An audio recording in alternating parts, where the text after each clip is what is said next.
மக்களே, நான் ரம்யா கமல். நம்மள நிறைய பேருக்கு நகம் கடிக்கிற பழக்கம் இருக்கும். இந்த நகம் கடிக்கிற பழக்கம் ரொம்ப சாதாரண பழக்கம் நம்ம நினைப்போம். ஆனா அந்த நகம் கடிக்கிறதுக்கு பின்னாடி மிகப்பெரிய சைக்கலாஜிக்கல் அண்ட் மெடிக்கல் ஃபேக்ட் இருக்குன்னு சொன்னா நம்புவீங்களா? மெடிக்கல் டேம்ல, அதாவது மருத்துவத்துறையில இந்த நகம் கடிக்கிற பழக்கம் தொடர்பான பிரிவோட பேரு ஆனிகோபேஜியா. இந்த பிரிவுல சுருக்கமா என்ன சொல்றாங்க அப்படின்னா, நம்ம உடலிற்கும் மனதிற்குமான போராட்டத்தின் வெளிப்பாடு தான் இந்த நகம் கடிக்கிற பழக்கம்னு சொல்றாங்க. சைக்கலாஜிக்கலா என்ன சொல்றாங்க அப்படின்னா, நம்ம உடம்போ மனசோ ஒரு பதற்றமான சூழலை உணரும் போது தன்னைத்தானே தற்காத்து கொள்றதுக்கு ஒரு ஹோப்பிங் மெக்கானிசமா தான் இந்த நகம் கடிக்கிற பழக்கத்தை நம்மளை பண்ண வைக்குது அப்படின்னு சொல்றாங்க. நகம் கடிக்கிற பழக்கம் இருக்கிறதுல பெரும்பாலானவங்க பெரும்பாலான நேரங்கள்ல தான் நகம் தான் கடிக்கிறோங்கிறத உணராத அளவுக்கு நகம் கடிக்கக்கூடியவங்களா இருக்கிறோம்.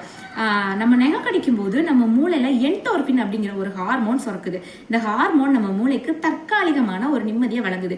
இந்த நிம்மதிக்கு நம்ம பழகி போன நம்ம மூளை என்ன பண்ணுது, எப்பப்பெல்லாம் நிம்மதி தேவையோ அப்பெல்லாம் நகம் கடிக்கிறதுக்கு நம்மளை தூண்டுதுன்னு சொல்றாங்க.